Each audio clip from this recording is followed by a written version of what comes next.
ഷാറൂഖ് ഖാന്റെ മോൻ ആര്യൻ ഖാൻ 21-ാമത്തെ വയസ്സിൽ കപ്പലിൽ നിന്ന് മയക്കുമരുന്ന് ഉപയോഗിച്ച് ബോംബെ പോലീസ് പിടികൂടി 21 ദിവസം ജയിലിലായിരുന്നു ആര്യൻ ഖാൻ. ഷാറൂഖ് ഖാനെ സംബന്ധിച്ചിടത്തോളം കോടീശ്വരന്മാരിൽ കോടീശ്വരനാണ് ഷാറൂഖ് ഖാൻ. ഇന്ത്യയിൽ ഏറ്റവും ആരാധകരുള്ള സിനിമ നടനാണ് ഷാറൂഖ് ഖാൻ. എന്നിട്ടും ഷാറൂഖ് ഖാന്റെ മകൻ മയക്കുമരുന്ന് ഉപയോഗിച്ച് ജയിലിൽ പോയി. എനിക്ക് സഹിക്കാൻ പറ്റുന്നുണ്ടോ? നിങ്ങൾ ഇതിനെ കുറിച്ച് ചർച്ച ചെയ്തിട്ടുണ്ടോ? നിങ്ങൾ അത് വാർത്ത വായിച്ചപ്പോ ഷാറൂഖ് ഖാനല്ലേ, ഷാറൂഖ് ഖാന്റെ മോയെ അങ്ങനെ ആയിക്കില്ലെങ്കിൽ നിങ്ങൾക്ക് കുറച്ച് കുശുമ്പുണ്ടല്ലോ. പക്ഷേ ഒരച്ഛൻ എന്ന രീതിയിൽ ഷാറൂഖ് ഖാന്റെ മോൻ ഇത്രയും സമ്പത്തുള്ള ഇത്രയും ആദരവ് കിട്ടുന്ന ഒരു മനുഷ്യന്റെ മോൻ എങ്ങനെ മയക്കുമരുന്നിന്റെ ലോകത്തേക്ക് പോയി എന്ന് ഞാനിങ്ങനെ ആലോചിച്ച് ബേജാറായപ്പോ എനിക്ക് മനസ്സിലായ ഒറ്റ കാര്യമാണ്.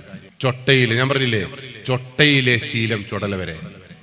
11-ാമത്തെ വയസ്സിൽ വിദേശത്തുള്ള ഒരു ചാനലിന് ഷാറൂഖ് ഖാനും ഷാറൂഖ് ഖാന്റെ ഭാര്യയും 2 മക്കളും ഇന്റർവ്യൂ കൊടുത്തു. ഷാറൂഖ് ഖാൻ, ഗൗരി, ആര്യൻ ഖാന്റെ അനിയൻ, ഇങ്ങനെ എല്ലാവരും കൂടി ഇരുന്നിട്ട് ചാനൽ ചർച്ചയിൽ ചോദിച്ചു, ഷാറൂഖ് ഖാൻ, നിങ്ങളുടെ മകനെ നിങ്ങൾ എങ്ങനെയാണ് വളർത്തുന്നത്? നമുക്ക് അങ്ങനെയാണല്ലോ, സെലിബ്രിറ്റികളുടെ ജീവിതത്തിന്റെ ഉള്ളിലേക്ക് ഏന്തി നോക്കുമ്പോൾ നമുക്ക് വല്ലാത്ത ആഗ്രഹമാണ്. എങ്ങനെയാണ് നീ നിന്റെ മക്കളെ പോറ്റുന്നതെന്ന് വെച്ചപ്പോ ഷാറൂഖ് ഖാൻ പറഞ്ഞു, ഞാൻ എന്റെ മകന് എല്ലാ അവകാശങ്ങളും കൊടുത്തിട്ടുണ്ട്, അവനെല്ലാ പ്രശ്നങ്ങൾക്കും ഞാനുണ്ട്, അവന് ഞാൻ പൈസ കൊടുക്കുന്നുണ്ട്, അവന് പ്രണയിക്കാം, അവന് വേണ്ട ആളെ പ്രണയിക്കാം, വേണ്ട കഞ്ചാവ് വലിക്കാം, വേണ്ട മയക്കുമരുന്ന് ഉപയോഗിക്കാം, ഓൻ എന്ത് വേണമെങ്കിലും ചെയ്യാം, അതിനുള്ള അവകാശം ഒരു അച്ഛൻ എന്ന രീതിയിൽ ഞാൻ അവന് കൊടുത്തിട്ടുണ്ട് എന്ന് പറഞ്ഞു. 11 വയസ്സുകാരനായ ആര്യൻ ഖാൻ.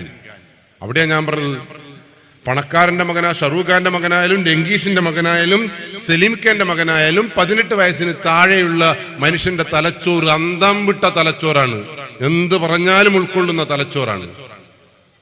ആ ശീലമേ അവന് തുടർന്ന് കൊണ്ടുപോകാൻ പറ്റുള്ളൂ. ഈ അന്തം വിട്ട പ്രായത്തിൽ ഷാറൂഖ് ഖാൻ അവന്റെ മകന്റെ മുന്നിൽ നിന്ന് പൊന്താൻ വേണ്ടി പറഞ്ഞതാ, എന്റെ മോനെ ഞാൻ എല്ലാം കൊടുത്തിട്ടുണ്ട്. അല്ലാതെ അയാൾ ഒരിക്കലും മയക്കുമരുന്ന് ഉപയോഗിച്ചു എന്ന് വിചാരിച്ച് പറഞ്ഞതല്ല, ഒരു പഞ്ചിന് വേണ്ടി പറഞ്ഞതാണ്. പക്ഷെ അന്തം വിട്ട ആര്യൻ ഖാൻ ഉണ്ടോ പഞ്ച്? ആര്യൻ ഖാൻ വിചാരിച്ചു, അമ്പമ്പോ, അച്ഛൻ പറഞ്ഞിട്ടുണ്ട് പ്രണയിച്ചോന്ന്, അച്ഛൻ പറഞ്ഞിട്ടുണ്ട് കഞ്ചാവ് വലിച്ചോന്ന്, എനിക്ക് എന്ത് വേണമെങ്കിലും ചെയ്തു എന്ന് പറഞ്ഞിട്ടുണ്ട്. അന്തം വിട്ടോൻ അന്ന് ചെയ്തു.